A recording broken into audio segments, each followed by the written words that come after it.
have read the instructions. I've got to take the screws out. And voila. I think it supports it now just about. Yeah. I'd like to take that door off if possible, but yeah, I'm just looking. That's obviously got to come unclipped. Yeah.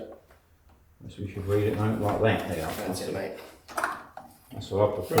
I prefer to have that off first. Yeah, we do that, or do we do it off the chassis? I'm just going to do that then. Yeah. That's our mains going in. Yeah. They're our power. Oh yeah, the stuff needs to plug into there and there, doesn't it? Okay, those, they plug into there. Yeah. I mean, there's a hole here. Yeah. Not a hole, but there's like, you could go... We've got to be careful though, because this is low voltage. Yeah. And that's also 240, isn't it? Cross eye. Right, output wire connectors 1. Today at the convent, we will never be affected by power outages ever again because we are installing the EcoFlow smart home panel, which integrates with our electrical system at the convent, and it integrates the Delta Pro system, which means we'll have seamless, uninterrupted electric. So we're going to install this today and we're going to see how it works. So let's crack on. I'm just trying to see what they're saying to protect these at. It must give us a heads up somewhere. Let's take that out. We're going to relocate that.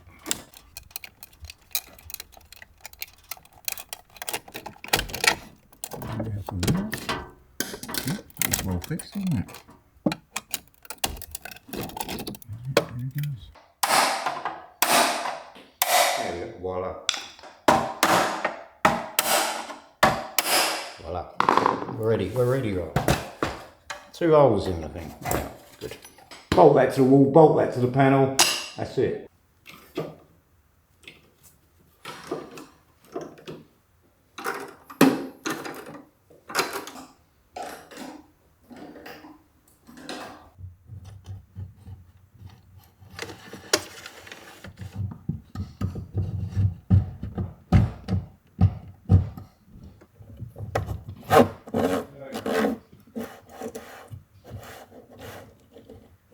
So I've just squeezed myself into the closet here, but next to me here is a Delta Pro unit, which has a capacity of 3.6 kilowatt. So if you had 2 of these and 4 smart batteries, that would give you a combined output of almost 25 kilowatt. And if you had 2 of these plugged into the smart home panel, you could have split phase running. So we're currently setting it up so one phase is plugs and another phase is lighting. So when the power ever goes out, we'll never be without power. These can charge during the night when you have a cheaper tariff of electricity. So you can actually halve your electric bills. So it's absolutely amazing. Duncan's just the other side of the wall now installing the cable. So when he's done, we're going to finally turn it on. Just rejigging the cables on the circuit breakers here, Ryan.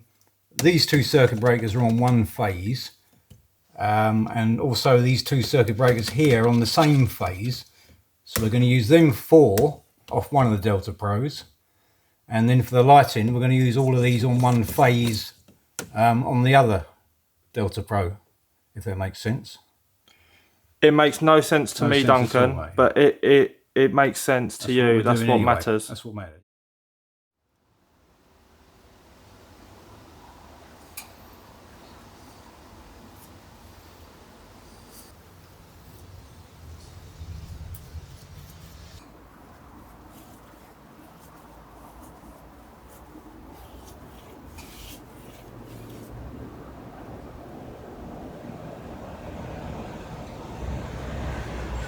Rick, you've done a fantastic job with that window and all the other windows in the courtyard. It really freshens up the convent. It does, it's nice, it's fresher, it's cleaner. We're almost all the way around the bottom now, and then I guess Billy will want us to sort the top ones out.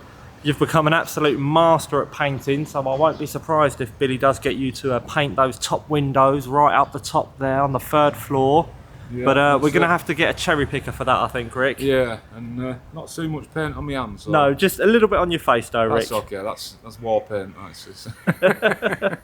Duncan has finally finished the installation of the EcoFlow smart home panel and it's working perfectly. So in a moment, we're going to simulate a power cut by turning off the mains, and and we're going to see how it works. All right, Duncan, simulate that power cut. Turn off the mains electric. Here we go, mate.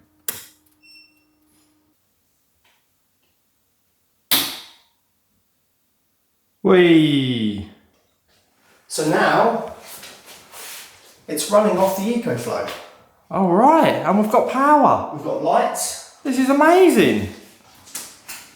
Yeah. The whole office is lit up. It's brilliant. Lights. We've got plugs. Is the fridge working? The fridge is working. Excellent. Does the computer work? Oh, you broke the computer, Duncan. No, I'm joking. It's working, yeah. Right, so that's working. Yeah, it's working. Fantastic. So we've got power in the just check office. the app. So as you can see, everyone, we've got about 20 hours remaining, and the Delta Pro has 99% power. We're only currently using one of the batteries, not both of them, because I don't have 2 cables yet. But I imagine like you could power your house and your lights for at least a whole day in case of an emergency.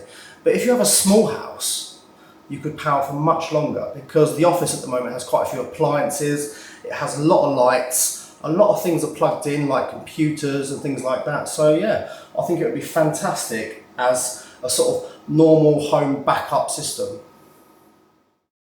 So it's the end of the day, everyone. Duncan's gone home. He's done an amazing job today. But Ryan had a really, really good idea. He said, why don't I answer some questions from the comment section? And I totally agree. I think it's a fantastic idea. So Ryan's going to be asking the questions and I'm going to be answering them. So fire away, Ryan. Okay, question number 1. And I know you get this question a lot, but maybe it's changed, your answer's changed. Yep. What are your ultimate plans for the convent? What are you going to do with it? I've got absolutely no idea. Okay, well, all suggestions are welcome in the comment section down below. Yeah, I'm just not sure what we're going to do with it yet. I know it's a great property and a great purchase, but the ideas haven't come to me yet. I'm just not sure. Very good. Another question for you, Billy. Why not use the wood chipper that we just towed here to the convent in the back garden of the convent instead of making a great big fire? Because it doesn't go through the building into the garden. So there's actually no access to the garden whatsoever. And the wood chipper is too wide to go through any doors which lead to the garden. Somebody has suggested that we get it craned over the wall, and that's a good idea, but I don't know how much a crane costs or who owns one. So it is a good idea, I just can't get it in the garden at the moment.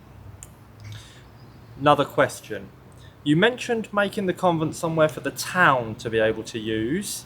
Has anyone from the town looked in while you're working to see what work has been done or said anything about the convent while seeing you in town? Yes, the local town has shown an interest in what we're doing here at the convent. They have noticed a huge difference from when we first purchased it to now. I know the town was intending to buy it and they wanted to turn it into an indoor market, I think, or a hotel, I'm not sure. Wow. But yeah, everyone seems very interested and very positive about what we're doing here. Another question. How do you afford to pay so many people's wages and buy machinery, building materials, etc.? That's a funny question, isn't it? It's quite a personal question. It's a very personal isn't it? question, yeah. Where do we get our money from? Well, it's none of your business. Simple as that. But yeah, maybe YouTube helps a little bit. YouTube does help.